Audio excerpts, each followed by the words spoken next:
Guys, आज है तीज और आज मैं आप लोग को बताऊंगी कि मेरी मम्मी पूजा कैसे करती है और कहाँ करती है। तो सबसे पहले सबसे ज़रूरी काम है रेडी होने का। तो मैं जल्दी से रेडी हो जाती हूँ और रेडी होने के बाद फिर थाली और लोटा लेके फिर हम लोग आ जाते हैं आंटी के घर की ओर, क्योंकि आंटी भी हमारे साथ जाएंगी शिव मंदिर। और आप लोग को तो मैं दिखाना ही भूल गई कि मेरा आलता कैसा लग रहा है, जल्दी से कॉमेंट कर दो। उसके बाद आंटी और मम्मी घर से निकल जाती है और बहुत ही ज़्यादा धूप हो रही थी तो हम लोग ऑटो ले लेते और ऑटो लेने के बाद फिर हम लोग आ जाते हैं सेक्टर 4D का शिव मंदिर। जब से मम्मी बोकारो में रहने लगी है हमेशा 4D मंदिर ही में तीज और शिवरात्रि करने आती है। फिर मम्मी अंदर जाती है और अंदर जाते ही मम्मी मुझे एक काम सौंप देती है कि जाओ बाहर से जल लेके आओ। फिर मैं बाहर जाती हूँ और बाहर जाने के बाद फिर जल ला के मम्मी को देती हूँ। फिर आंटी और मम्मी मिल के भगवान जी को जल चढ़ाती हैं।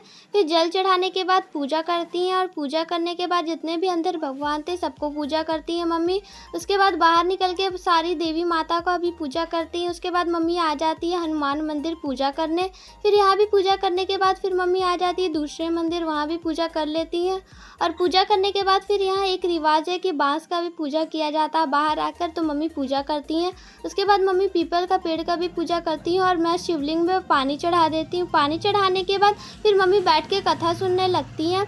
फिर पंडित जी कथा सुना रहे थे और मुझे बहुत ही जोरों की भूख भी लग रही थी, क्योंकि मैं अभी घर से कुछ खा के नहीं आई थी। फिर मम्मी प्रसाद ये सब पंडित जी को चढ़ाती हैं।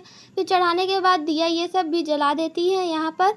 ऐसी पूजा मेरी मम्मी करती हैं। फिर जल्दी से पूजा मम्मी करती हैं और मुझे तो बहुत ही बोरिंग लग रहा था कि मम्मी लोग कथा सुन रही है और मुझे बहुत बोर लग रहा था, पर क्या कर सकते हैं, भगवान जी का है तो सबको सुनना पड़ता है। उसके बाद मम्मी करने लगती हैं आरती।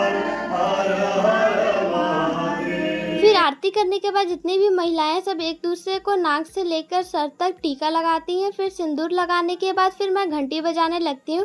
फिर घंटी बजाने के बाद जी देते हैं आंटी को प्रसाद के रूप में नारियल और मम्मी को देते हैं नाशपाती। उसके बाद मम्मी पंडित जी का पैर छू के आशीर्वाद लेती है। आशीर्वाद लेने के बाद फिर मैं भी अगरबत्ती भगवान जी को दिखा देती हूँ। उसके बाद मैं भगवान जी से विश भी मांग लेती हूँ। उसके बाद मैं मम्मी और आंटी का फोटो भी खींच देती हूँ।